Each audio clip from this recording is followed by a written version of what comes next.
にちは。今回はウマ娘シンデレラグレイ第5話への視聴者の反応をご紹介します。このチャンネルでは最新アニメの視聴者の反応や感想をご紹介しています。みんなの解釈や考察を知るとアニメ視聴の楽しみが増えると思いますので、ぜひ最後までお楽しみください。かっこいい。おぐりちゃんいいね。こんなこと言われたら。おぐりちゃん、お前ら懇談で泣くの。信じて中央に送り出したおぐりが東海ダービー参戦ルートなんか。東海ダービーに出てから行けばいいじゃん。正直北原連れてくよりベルの担いできてくれた方がいいよな。可愛いしな。北原が足かせになってしまっているんじゃ。おぐりちゃん口下手でコミュニケーション得意とは言えないけどバカではないからな。むしろ察しすぎて煽りになりかねない頭のいい子。なお道は覚えないもんよ。あのリボン邪魔にならんのか。並走する馬とかの走行妨害してそう。勝負服邪魔そうな子かわいそう。でもゲームだから物理関係ない。この辺りくらいまでは調子のいいたまちゃん。ウマ娘ってお金もらってるの？今だったら笠松所属のママ中央のレースに出ていて最強の地方馬とか言われてただろうな。今だったら笠松に入厩してないと思う。笠松はこれだけの食費をどこで調達してるんだ。調達できてないから本日終了になってる定期。このまま小栗が在籍し続けたら学校経営破綻しそう。この電話機いらないの？こっそり中央のライセンスくれればいいのに。行かない言うたのに保留にするんか。エッチだ。エッチすぎる太もも。ウマ娘のスマホもすげえ長いのか。スピーカーモードで受話器の長さを調節してウマ娘でも一耳でも使えるようになってるんだろうか。馬のくせになんて礼節のある話し方すんだよ。なんで馬がスカウトしに来るんだ。面白かったわ。さすが荒れている原作やね。恩師よりも勝利を求めるなら上へ行けってことか。Q、どうして東海ダービーの後だとダメなの？東海ダービーなんて出てたら皐月賞も日本ダービーも菊花賞も目指せないから。なお、そもそも無印ダービーオペラ王先輩のおかげで出れました。もう来週泣く準備できてる。もしや来週泣ける回か。笠松でわざと負けるとかないから。あれ、この時点で覚醒してたっけ。タマ。ジュニアクラウンの日の自走から勝ち出してる。ようやくタマモクロスって馬がいるくらいに有名になってきた程度が今。中京杯の4日後に芝走った時から練習を始める。会長へと。会長エッチ。いい太もも。エッチすぎるだろ足組み替えは。足の組み直し H だ。サービスカットありがとやした。実際すごいの？環境が全く違う。中央は最高。小栗がいくら食べても食堂のおばちゃんが文句言わない。それ言えば奥に即中央域決めるのでは。ダートグレード競争でも基本的に中央の馬が勝つ。地方所属馬が勝つ時も大体は中央から転籍してきた馬。デビューから地方所属で中央相手に勝つ馬はほとんど出てこない。東海で走ってから中央で良いやろ。馬娘は知らんけど馬は若い時がレースに大事だからな。ウマ娘も全盛期はあっという間に過ぎ去るというのは3期でやってる。というかベルノちゃんのことも目にかけてやれよ。お前の生徒の一人やん。もしかして中央行ったらベルのライトちゃんは出なくなるのか。出るのはマネージャーとして連れて行くのか。負けなければ夢に向かえないという不も。本気でおぐりちゃんのこと考えてるんならお前が中央ライセンス取れよ。どれくらい時間と金がかかるのかは知らない。そもそも年1回の試験だしな。白昼でも東大合格より難しい。年によっては合格者ゼロと言われてるので取ろうと思って取れるものでもない。実務経験で試験が一部免除とかそういった手心はほんと狭いもんだもんな。元ジョッキーとか優秀な厩舎関係者か獣医資格あるレベルじゃないと。実際のところ東海ダービー後でよかったよね。クラシック登録してないんだから。秋は小バロ戦でいいんだし。結果的にはそうだな。本人よりトレーナーの希望が優先されるのか。トレーナーがいないとそもそもレースに出れない設定だしね。この世界ウマ娘に決定権はない。ひらめいた。大砲ここで負けを選ぶならどっちみち中央に行く資格ないからな。オグリキャップって歴代の中でどんくらいのレベルなん？人気では歴代1番か2番。とにかく人気がとんでもなかった。社会現象レベルなら歴代1位じゃないの。競馬を知ってるかどうか関係ない。老若男女誰でも名前を知ってる。それくらい社会現象だった。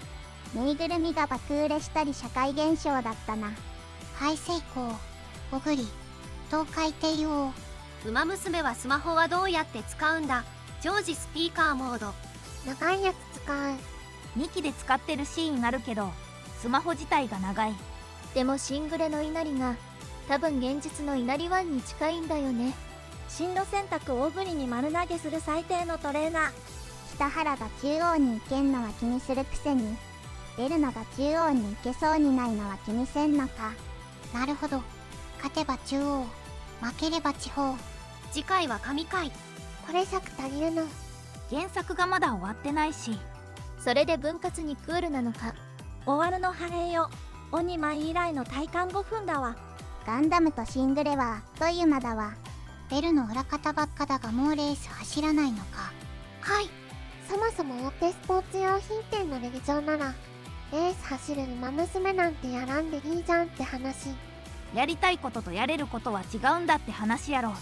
レース終盤目前に先頭から4馬身以内につけるとレース終盤に加速力が上がる。先行長距離。オグリの妹は中央に行っても馬主同じだったはずだが、オグリキャップの頃は中央の馬主資格はなかったのかな。7話から中央、それとも1話笠松お別れを挟む。東海ダービー負けないと出れないか。中央でも府中の東京競馬場はすごいで回避ない。笠松競馬場とは比較にならん。中央のトレーナーになるからには個人的なデート、ウマ娘のトレーニングに活用できるほどのひらめきを持たねばならない。オグリキャップは当時競馬に1ミリも興味ないやつもなんか名前は知ってるみたいな馬だったからな。うちの嫁さんが唯一知ってたのがオグリキャップ。独身だけど。でも早めに中央行って玉藻以外の全てを蹂躙したからこその秋子場3連戦よね。やっぱ3歳で有馬勝馬は最強なんよ。オグリ以後地方から芝で活躍したって言えるのは実績は大きく離れてコスモバルクくらいか。競馬のことはようわからんけど東海ダービー出てから中央行けばいいのでは。ウマ娘だとそれでいいけど現実は賞金に年齢の差があるから中央で勝てるのに笠松にいる理由が全くない。基本ただ強いだけでは一般人に人気は出ないからな。オグリは血統の力もなく地方からの成り上がりで誰がレース見てもどこにいるかわかる足毛だから人気出た。まあハイセイコーも似た感じだけど。勝てば中央競馬行き、負けたら東海ダービー。試されてる。中央へ行くとしたら北原も来るのか。だったら行かない。こんなに嬉しくて辛い言葉があるだろうか。これまでの目標が負けたら目指せになるのがね。うわもうあのシーンを思い出すだけで辛いよ。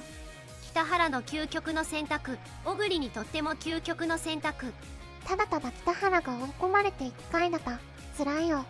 負ける方に自分らの夢のレースかけてるのがまた辛いんよこれ。次回笠松編クライマックス。漫画で読んでた時からそうだけどここら辺から好きなシーンが多すぎで本当に泣きそうになる。食堂シーンからずっとオグリは耳を絞りっぱなし。あ、笠松編が終わってしまう。来週で笠松編終わりそうやが、オープニングとかアイキャッチの演出変わるんかな。もう自分だけの夢じゃない。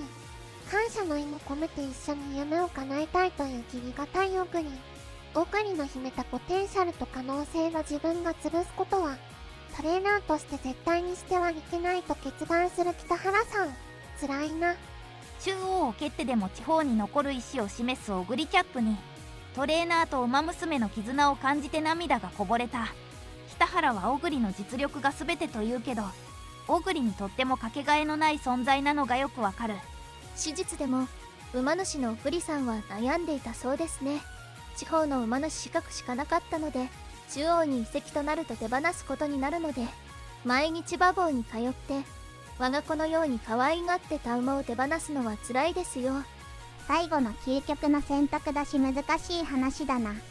北原さんも本当はそういう選択をさせたくないけど、オデリに選択を選んでほしいってことなんだろうけど辛すぎる。波乱万丈になりそうだけど、来週の6話もすごく楽しみ。原石、オグリキャップを近くに置いておけば、今後トレーナーとして注目される機会も増える。しかし、あえて突き放す決断を下した北原は、もう名トレーナーの一歩を踏み出してるんだよな。最後までご視聴いただきありがとうございました。皆さんのご感想や注目ポイント、考察などありましたらコメントで教えていただけると嬉しいです。このチャンネルでは最新アニメの視聴者の反応や感想をご紹介しています。ぜひチャンネル登録とグッドボタンをよろしくお願いします。それではまた次回の動画でお会いしましょう。